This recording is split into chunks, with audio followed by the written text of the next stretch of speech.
नमस्कार विद्यार्थियों, विवेकानंद आदर्श senior secondary school Jalore के यूट्यूब चैनल में आप सभी का स्वागत है।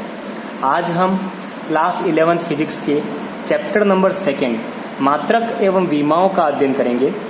इस चैप्टर में हम बात कर रहे थे विमाओं के उपयोगों के बारे में, जिसमें हमने इसका पहला उपयोग पढ़ा था कि किस प्रकार से किसी भौतिक राशि के मात्रक को किसी एक मापन की पद्धति से दूसरे मापन की पद्धति में परिवर्तित किया जा सकता है। हमने फॉर्मूला निकाला था N1U1 = N2U2। आज हम बात करेंगे कि किस प्रकार से किसी समीकरण की सत्यता की जांच विमाओं की सहायता से की जा सकती है। विमाओं की सहायता से हम किस प्रकार से किसी समीकरण के सत्यता की जांच कर सकते हैं। देखिए, यदि किसी समीकरण में दोनों तरफ की विमाएं समान है तो वह समीकरण क्या रहेगी? सत्य होगी। और यदि किसी समीकरण की दोनों तरफ की विमाएं समान नहीं है तो वह समीकरण क्या रहेगी? असत्य होगी। ठीक है। यदि किसी समीकरण की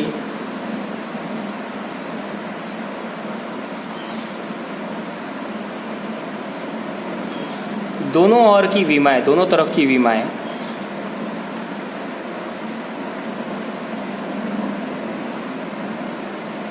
समान है तो वह समीकरण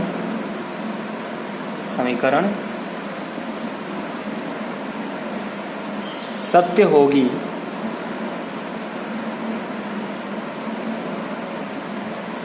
अन्यथा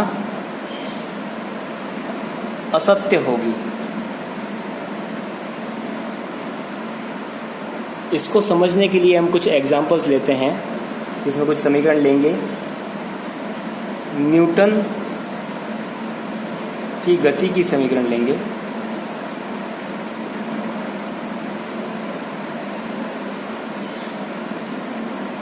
एग्जाम्पल के लिए हम बात करते हैं न्यूटन की गति की समीकरण। तो न्यूटन की गति की 3 समीकरण हैं। पहली है V = U + AT। दूसरी समीकरण है S = UT + ½ AT²। और तीसरी समीकरण है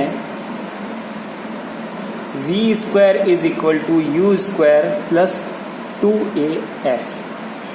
सबसे पहले हम इसकी पहली समीकरण की बात करते हैं और इस समीकरण को किस प्रकार से विमाओं का उपयोग करते हुए किस प्रकार से इस समीकरण को सत्यापित कर सकते हैं, इसकी सत्यता की जांच कर सकते हैं, उसका अध्ययन करते हैं। सबसे पहले आपको समीकरण दे रखी है V = U + AT। अब यहाँ पर V क्या है?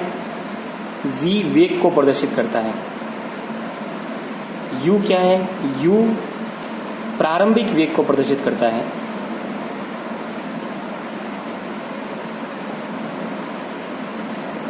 प्रारंभिक वेग को बताता है U। A क्या है? A त्वरण को प्रदर्शित करता है। T समय को प्रदर्शित करता है। प्रारंभिक वेग या वेग समान ही है, इसमें कोई अंतर नहीं है। S क्या है? S विस्थापन को प्रदर्शित करता है।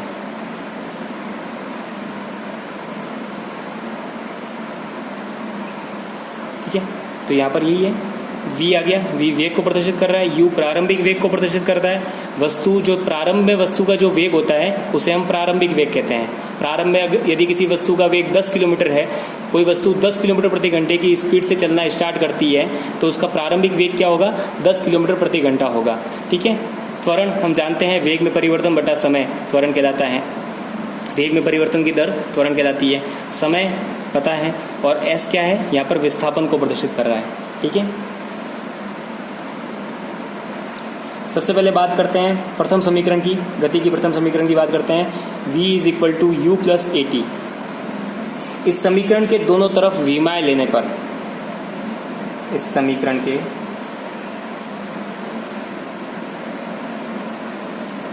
दोनों ओर विमाएं लेने पर, इस समीकरण के दोनों तरफ यदि हम विमाएं लेंगे तो किस प्रकार से लेंगे? देखिए, V क्या है? V वेग को प्रदर्शित कर रहा है। वेग की विमा क्या होती है? वेग होता है विस्थापन बट्टा समय।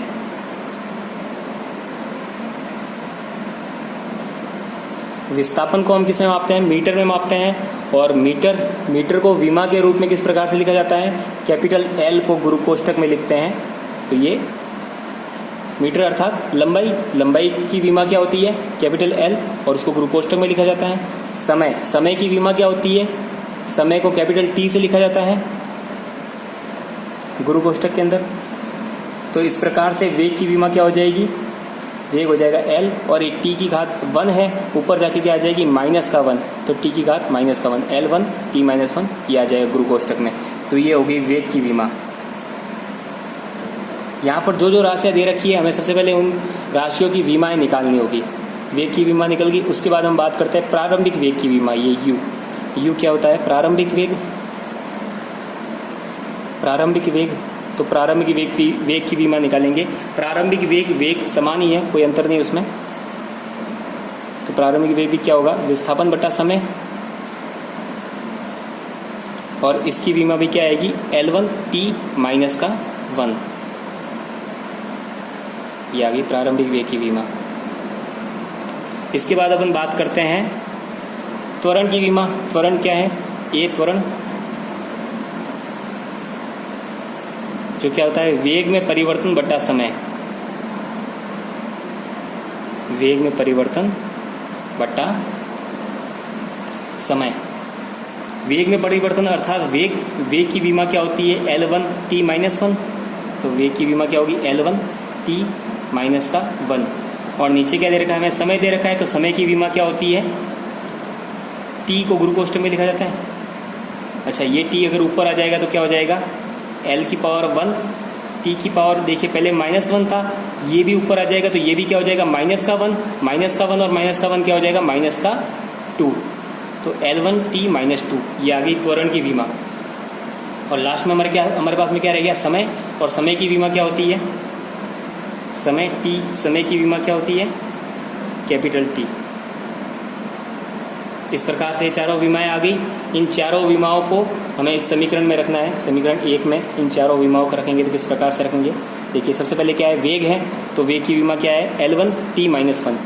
तो वेग क्या आ जाएगा? L1 T माइनस का 1 बराबर का निशान। U का मान क्या है?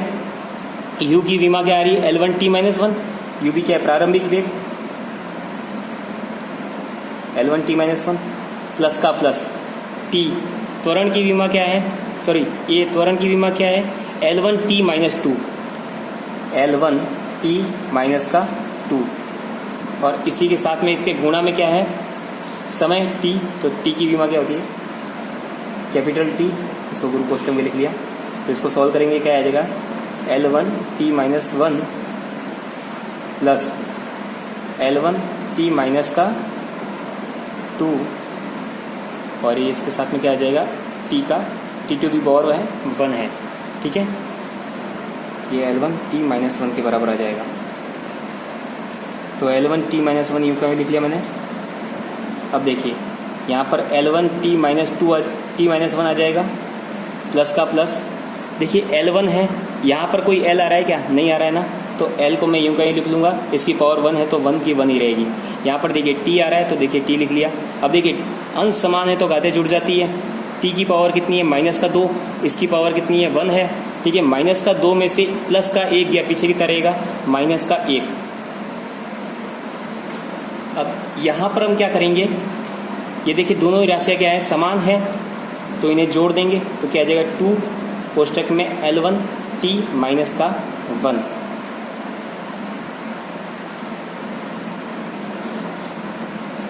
यहाँ पर 2 क्या है? 2 संख्यात्मक मान है, और संख्यात्मक मान को जब हम विमाओं की बात करते हैं तो संख्यात्मक मानों को नहीं लिया जाता है, क्योंकि संख्याओं की कभी विमाएं होती ही नहीं है। तो विमाओं की बात करेंगे तो संख्यात्मक मान को नहीं लिया जाएगा। 2 संख्यात्मक मान है तो इसे हम नहीं काउंट करेंगे। तो क्या आ जाएगा?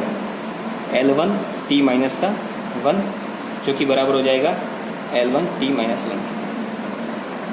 तो इस प्रकार से इस समीकरण के अंदर दोनों पक्षों की विमाएं समान है। इस पक्ष की विमा भी समान आ रही है और इस पक्ष की विमा भी क्या आ रही है? समान आ रही है। तो ये समीकरण क्या है? सत्य साबित होती है। अतः ये समीकरण सत्य है। अतः यह समीकरण सत्य है, क्योंकि इसकी दोनों पक्षों की विमाएं क्या आ रही है, समान आ रही है। तो इस प्रकार से आपको समीकरण को सत्यापित करना है। इसी प्रकार से हम न्यूटन की गति की दूसरी समीकरण है उसके सत्यापन की बात करते हैं। एग्जाम्पल सेकंड लेंगे। न्यूटन की गति की दूसरी समीकरण क्या थी, S is equal to ut plus half AT square. S is equal to ut plus half AT square. यहाँ पर हम जितनी भी आपको भौतिक राशियाँ दे रखी है उन सब की पहले विमाएं निकाल देते हैं, ठीक है। तो सबसे पहले बात करेंगे S क्या होता है, विस्थापन। विस्थापन क्या है, विस्थापन को किस में मापा जाता है, मीटर में मापते हैं। तो मीटर की विमा, मीटर अर्थात लंबाई की विमा क्या होती है, कैपिटल L, इसको गुरु कोष्ठक में लिख लिया। इसके बाद में U क्या है, प्रारंभिक वेग जिसकी विमा हमने निकाली थी, कितनी थी, L1t माइनस का 1।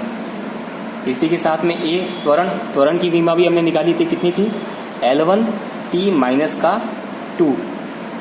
इसके साथ में हम बात करते हैं समय t की।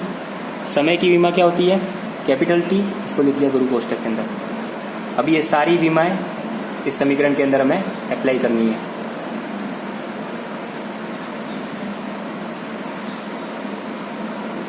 समीकरण के दोनों तरफ विमाएं रखने पर, विमाएं लेने पर, सबसे पहले S की विमा लगाएंगे तो S की क्या आ जाएगी, कैपिटल L आ जाएगी, बराबर U की विमा क्या है, L1t माइनस का 1।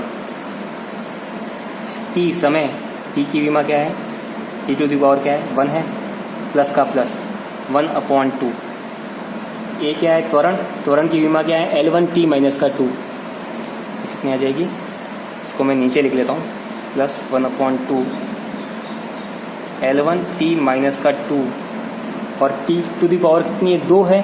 तो यहाँ पर देखिए T की पावर यहाँ पर 1 है, इसलिए T की घात कितनी होगी, यहाँ पर 1 होगी। अगर T की घात 2 आ रही है तो यहाँ पर भी कैपिटल T की घात कितनी आ जाएगी, 2 आ जाएगी। तो कैपिटल T की घात कितनी होगी, 2 हो जाएगी, ठीक है। इसको सॉल्व करेंगे किस प्रकार से होगा, L1 यूं कहीं आ जाएगा, T की पावर माइनस का 1 और इधर T की पावर प्लस का 1। अंश समान है तो घातें जुड़ जाएगी। माइनस का 1 प्लस का 1 क्या हो जाएगा, 0। तो T की पावर कितनी हो जाएगी, 0, अर्थात तो T कट जाएगा, प्लस का प्लस 1/2 L1। यहाँ पर कोई L है नहीं तो L यूं कहीं लिख लिया, L1। T की घात कितनी है, माइनस का 2, इधर T की घात कितनी है, प्लस का 2। माइनस का 2 और प्लस का 2 कितना हो जाएगा, 0। तो यहाँ पर T की घात कितनी हो जाएगी, 0। तो यहाँ पर T काउंट करने की जरूरत नहीं है। तो इधर क्या आ जाएगा, L1 प्लस 1/2 L1 आ जाएगा, ठीक है। इन्हें गुरु कोष्ठक में लिख लिया है। और मैंने आपको पहले ही बताया था, देखिए यहाँ पर देखिए, अगर इन दोनों को जोड़ेंगे तो क्या आ जाएगा, इसके आगे क्या है, कुछ नहीं है, तो 1 है। और 1 प्लस 1/2 कितना हो जाता है, 3/2। और कोष्ठक में क्या आ जाएगा, L टू द पावर 1, ठीक है। यहाँ पर 3/2 क्या है, संख्यात्मक मान है। और संख्यात्मक मान को जब हम विमाओं को काउंट करते हैं तो संख्यात्मक मान की बात नहीं की जाती है।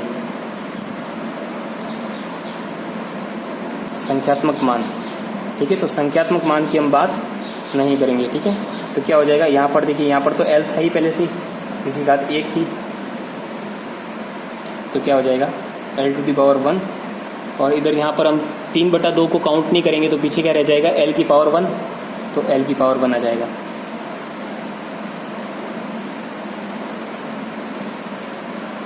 इस प्रकार से दोनों तरफ की विमाएं समान है, अतः समीकरण क्या रहेगा, सत्य रहेगा।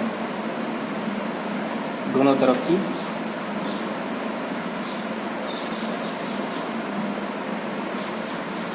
विमाएं समान है, अतः समीकरण सत्य है। अच्छा, आज का आपका होमवर्क ये है कि आपको न्यूटन की गति के तीसरे नियम को, तीसरा समीकरण है जो कि क्या है, v² is equal to u² plus 2as, इस समीकरण को सत्यापित करना है। विमाओं की सहायता से v square is equal to u square plus 2as को सत्यापित करना है। ठीक है, आज की क्लास यहीं पे एंड होती है। धन्यवाद।